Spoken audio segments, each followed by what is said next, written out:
అహ్మదాబాద్ విమాన ప్రమాదంపై దర్యాప్తు కొనసాగుతుంది. 4 అధికారుల దర్యాప్తు బృందం ఘటనా స్థలానికి వెళ్లింది. మరోవైపు ఘోర విమాన ప్రమాదంపై డీజీసీఏ దర్యాప్తు కొనసాగుతోంది. అహ్మదాబాద్ విమాన ప్రమాద స్థలానికి ఎన్ఎస్జీ టీం వెళ్లింది. ఫోరెన్సిక్ బృందం కూడా విమాన ప్రమాద స్థలానికి వెళ్లింది. ఘటనా స్థలిలో ఆధారాలు ఫోరెన్సిక్ నిపుణులు సేకరిస్తున్నారు.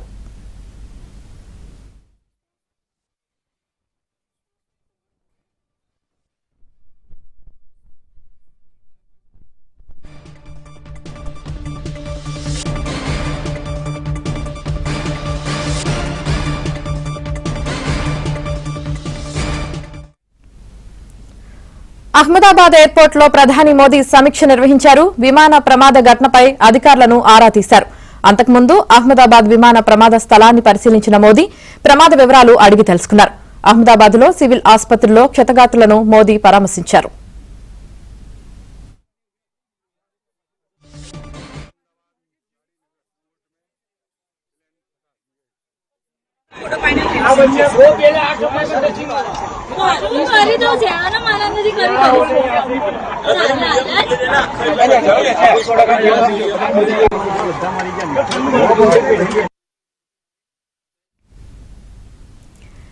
Air India Boeing dream liner విమానం కూలిపోయిన ఘటనలో 265 మంది దుర్మరణం పాలయ్యారు.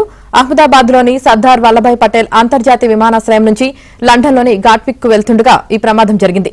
టేకాఫ్ సమయంలో సీటు బెల్టులు పెట్టుకున్న ప్రయాణికుల మృతదేహాలు భారీ ప్రమాదంతో కాలిపోయి చెల్లాచెదురుగా మృతదేహాలు పడిపోయాయి. ప్రమాదం జరిగిన సమయంలో విమానంలో 230 మంది ప్రయాణికులు, 2 పైలట్లు, 10 మంది విమాన సిబ్బంది ఉన్నారు. వారిలో భారత సంతతికి చెందిన బ్రిటిష్ పౌరుడు రమేష్ విశ్వాస్ కుమార్, మరో ప్రయాణికుడు మినహా మిగతా వారంతా చనిపోయారు. మృతుల్లో గుజరాత్ మాజీ సీఎం విజయ్ రూపానీ కూడా ఉన్నారు. విమానం టేకాఫ్ అయిన 59 సెకండ్లోనే ప్రమాదం చోటు చేసుకున్నట్లు విమానాశ్రయంలోని సీసీటీవీ ఫుటేజ్ స్పష్టం చేస్తోంది.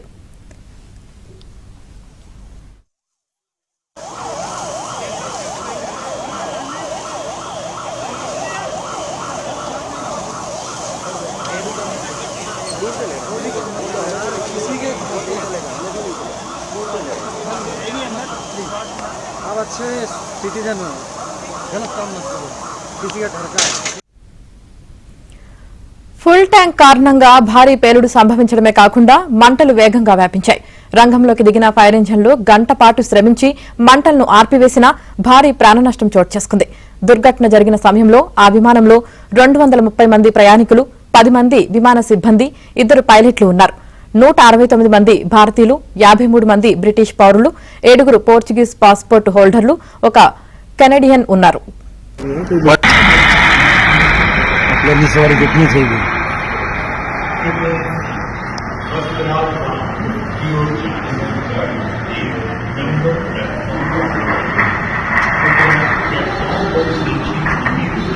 पूरा ही गया हुआ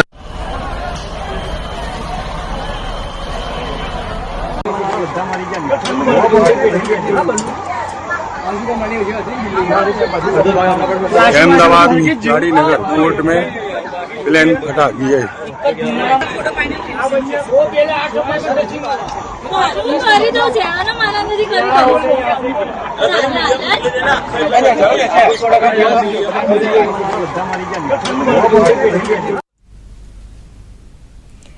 ఎయిర్ ఇండియా విమాన ప్రమాదం సాంకేతిక సమస్య వల్ల జరిగిందన్నారు Telangana aviation academy CEO captain S N Reddy. 2 ఇంజన్లు ఫెయిల్ కావడం వల్లే ప్రమాదం జరిగిందన్న ఎస్ఎన్ రెడ్డి, 1 ఇంజన్ కు సమస్య వస్తే రెండో దానితో మేనేజ్ చేయవచ్చన్నారు. అయితే ఈ ఘటనలో 2 ఇంజన్లు పనిచేయలేదన్నారు. బ్లాక్ బాక్స్ ను డీకోడ్ చేస్తే పూర్తి కారణాలు తెలుస్తాయన్నారు.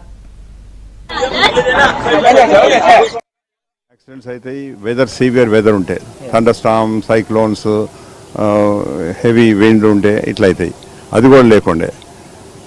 ఇంకోటి ఇదివరకు 2 ఇంజన్లు ఫెయిల్ అవటం ఎప్పుడు కావు. Very very very I can say 1 lakh లోపల ఒకటి కూడా కాదు. అట్లా పక్షులది లేదు, వెదర్ లేదు. సో ఇది ఓన్లీ టెక్నికల్. ఆ టెక్నికల్లో కూడా 2 ఇంజన్లు ఫెయిల్ అయినాయి అంటే ఏంటి, ఫ్యూయల్ సప్లై ఫెయిల్ అయింది. ఆ ఫ్యూయల్ సప్లై కొరకు 2 రీజన్స్. వన్ ఈజ్ కంటామినేషన్, దానిలో చెత్త వచ్చేదాన్ని వచ్చేది. దాని కొరకు కూడా there filters are there, checks before we uplift this fuel. అవి కూడా చెక్ చేసుకుంటారు, ఇంజనీర్ చెక్ చేసుకుంటాడు. అవన్నీ ఉండగా కూడా ఇటువంటి కావచ్చు. అదొకటి. ఇంకొకటి ఏంటంటే ఆ ఫ్యూయల్ సప్లై అయ్యే ఎక్విప్మెంట్ ఫెయిల్ అయింది. ఆ ఎక్విప్మెంట్ కూడా ఫెయిల్ కావచ్చు, దాంతో కూడా కావచ్చు. ఇది దానిలో అన్ని పారామీటర్స్ ఉంటాయి అన్నమాట. ఇప్పుడు ఈ ఎయిర్ క్రాఫ్ట్స్ కూడా తీసిన తర్వాత చూస్తే ఇప్పుడు సాధారణంగా ఏదైనా యాక్సిడెంట్ సముద్రం మీద అయింది, ఆ పర్వతాల మీద అయింది అంటే ఆ ఎక్విప్మెంట్ దొరకడానికి మనకు టైం దొరుకుతుంది, దొరకకపోవచ్చు కూడా. ఇక్కడనే ల్యాండ్ మీద అయింది, దగ్గరలో అయింది కనుక అది హాఫ్ అన్ అవర్లో ఆ మంట పోగానే వాళ్ళు దాన్ని తీసుకుంటారు. అది ఫైర్ తోటి కూడా దానికి ఎఫెక్ట్ కాదు, అంత దాని ఒక సిస్టమ్ ఉంటుంది అనమాట. నీళ్ళల్లో కూడా అది 2 రోజులు నీళ్ళల్లో ఉన్నా కానీ దాని ఏం ఎఫెక్ట్ కాదు. సో అందుకొరకే ఈ ఎక్విప్మెంట్ ఏం చేస్తారు, ఆ టేల్ ఉంది కదా, టేల్లో పెడతారు. ఇప్పుడు మీరు యాక్సిడెంట్ అయింది ఎయిర్క్రాఫ్ట్లో, అంత డ్యామేజ్ అయింది కానీ టేల్ డ్యామేజ్ కాదు. టేల్ లాస్ట్ థింగ్ టు డ్యామేజ్. అది చాలా సేఫ్ ప్లేస్లో ఆ ఎక్విప్మెంట్ ఉంటుంది అనమాట. ఆ ఎక్విప్మెంట్ తీస్తే మనకు రేపు అన్నీ తెలుస్తాయి. 90% of the cause of the accident will be known there.